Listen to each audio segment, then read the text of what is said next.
अध्यक्ष कहूँगा हमारे पीआई साहब और आज आए हुए सभी शांति प्रिय नागरिक। ये जो इशू आज महाराष्ट्र में चल रहा है ये क्लियर हो जाना चाहिए कि ये वाद हिंदू मुस्लिम वाद नहीं है, ये वाद मंदिर मस्जिद वाद भी नहीं है। ये इशू है एक सो कॉल्ड पॉलिटिकल पार्टी और प्रशासन का। प्रशासन अपना काम करेगा, कानून अपना काम करेगा, तो इसको हमको भी हिंदू मुस्लिम वाद नहीं समझना चाहिए, इसको मंदिर मस्जिद वाद नहीं समझना चाहिए। ये हमारा वाद, ये संघर्ष ये है ही, ये झगड़ा है ही नहीं। सबसे पहले दूसरी बात ये है कि देखिए पॉलिटिकल कैसी होती है। पॉलिटिक्स किस काम में लगाया हमने? कि कोई इशू है सर, किस काम के लिए बैठना चाहिए था, किस काम के लिए बैठ रहे हैं आज? घोंघावाद, लाउड स्पीकर का वाद, एक नॉन इश्यू को इशू बनाकर पेश करके दूसरी जो समस्याएं हैं उसकी तरफ से हमारा ध्यान हटाने का काम किया जा रहा है और मजबूरन हमको भी इन्वॉल्व होना पड़ रहा है उसके अंदर। सब काम धंधे छोड़कर, साहब को भी अपनी ड्यूटी छोड़कर, मुझे भी, आपको भी। तो इस पॉलिटिक्स को भी समझने की जरूरत है। तो कुछ लोग ये चाहते हैं कि आप उस काम में बिजी हो जाएं जो इशू है ही नहीं। सब आकर यहां कह रहे हैं कि किसी को किसी से कोई आपत्ति नहीं है, ना मंदिर वालों को मस्जिद से आपत्ति है, ना मस्जिद वालों को मंदिर से आपत्ति है। किसी को कोई आपत्ति नहीं है, किसी को कोई ऑब्जेक्शन नहीं है, लेकिन इशू उठाकर ऑब्जेक्शन की स्थिति पैदा की जा रही है। लेकिन कुर्बान जाइए या सराहना कीजिए हमारे महाराष्ट्र की जनता की, बल्कि शांति प्रिय और अमन पसंद जनता की, कि उन्होंने इस नॉन इशू को इशू नहीं बनने दिया और कहीं से कोई महाराष्ट्र में रिस्पॉन्स नहीं है इसको। हिंदू भी रहते हैं, मुसलमान भी रहते हैं, सारे लोग रहते हैं, लेकिन 2 दिन से हम देख रहे हैं कि हमारी महाराष्ट्र की शांति प्रिय जनता ने इसको ठुकरा दिया, इस फिरका परस्ती को ठुकरा दिया, इस फैशिज्म को ठुकरा दिया और सब अमन और शांति से रह रहे हैं। इसका मतलब यह है कि हमारा वारसा, हमारा इतिहास महाराष्ट्र का ये रहा है। जैसे साहब ने कहा फुले शाह अम्बेडकर का ये महाराष्ट्र है। हम कभी कोई ऐसा काम नहीं करेंगे और न करने देंगे कि जिससे शांति भंग होती है।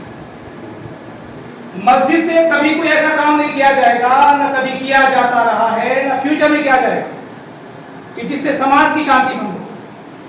हमारे पादरी के मंदिरों से भी, दरगाहों से भी कभी कोई ऐसा काम नहीं किया गया, न किया जाएगा जिससे शहर की शांति भंग हो।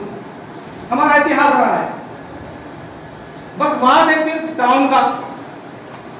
तो कानून की पाबंदी सबने करनी चाहिए। इस्लाम और पैगंबर मोहम्मद सल्लल्लाहु अलैहि वसल्लम कानून की पाबंदी सिखाते हैं। जो रमजान का महीना गुजरा सर जी, उस रमजान के महीने में जो रोजा रखा गया, उस रोजे का एक उद्देश्य ये भी था कि लोगों को कानून का पाबंद बनाया जाए। लोग सहर कब करेंगे, इफ्तार कब करेंगे, रोजा कब खोलेंगे, नमाज कब रखेंगे, ये सारा कानून था। इसकी पाबंदी करने की प्रैक्टिस कराई गई है रोजे के माध्यम से हमको। तो जो मुसलमान महीना भर कानून की पाबंदी करने की प्रैक्टिस करते रहे हैं रोजे के माध्यम से, वो हमेशा भी कानून की जो है तो पाबंदी करेंगे। सुप्रीम कोर्ट का जो आदेश रहेगा उसकी पाबंदी करना हमारे ऊपर अनिवार्य है। जितना साउंड होना चाहिए उतना ही होना चाहिए, बढ़ाने का अधिकार हमको नहीं है। अगर हम साउंड बढ़ाते हैं तो मनमानी करते हैं, ये मनमानी है हमारी। पैगंबर मोहम्मद सल्लल्लाहु अलैहि वसल्लम ने कहा कि वो सच्चा मुसलमान नहीं है जिसके कृति से उसका पड़ोसी परेशान हो। अगर हमारे किसी काम से हमारा पड़ोसी परेशान होता है तो पैगंबर मोहम्मद सल्लल्लाहु अलैहि वसल्लम कहते हैं कि वो सच्चा मुसलमान नहीं है। अगर हमारी मस्जिद से हमारा पड़ोसी, चाहे वो हिंदू हो या मुस्लिम हो, SC ST OBC का हो, उसको अगर परेशानी होती है तो हम सच्चे मुसलमान नहीं हैं।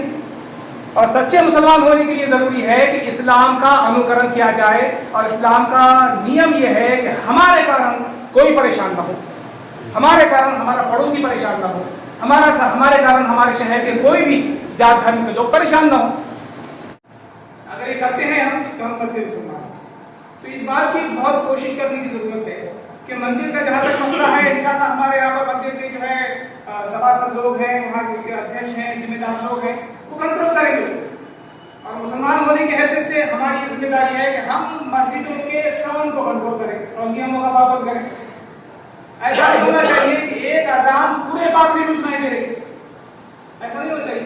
इनकी जरूरत ही ना हो, हम खुद अपने तौर पर अपने जो है तो फैसले करें इस्लाम के एतबार से।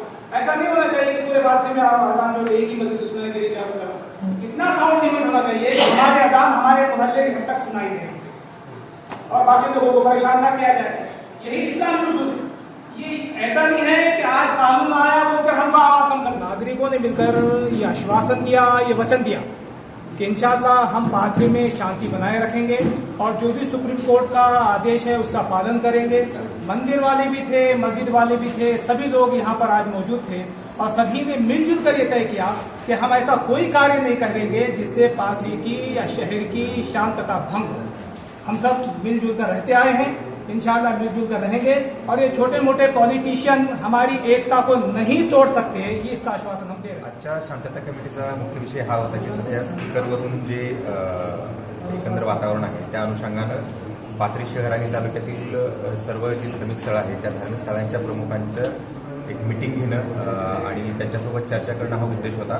सर्व जी काही मिटिंग झाली, चर्चा झाली, त्यामध्ये हिंदू, मुस्लिम सर्व कम्युनिटीचे सदस्य, प्रतिष्ठित नागरिक सहभागी झाले होते आणि सर्वांनीच यामध्ये सुप्रीम कोर्टच्या आदेशाचं पालन करण्याबाबत स्वखुशीने एकवाक्यता दर्शवलेली आहे। त्याचबरोबर पाथरीमध्ये कुठल्याही प्रकारचा कुठलाही जो समाजविघातक घटक आहे त्यांच्या प्रयत्नांना यश न मिळू देता पाथरी शांत ठेवण्याचं आणि सामाजिक सलोखा कायम ठेवण्याचं सर्वांनी इथं आश्वासन दिलेलं आहे म्हणून किंवा वचन दिलेलं आहे म्हणून आणि अशा पद्धतीनं ही जी शांतता समितीची मीटिंग आहे ती अत्यंत चांगल्या वातावरणामध्ये आणि विधायक वातावरणामध्ये पार पडली।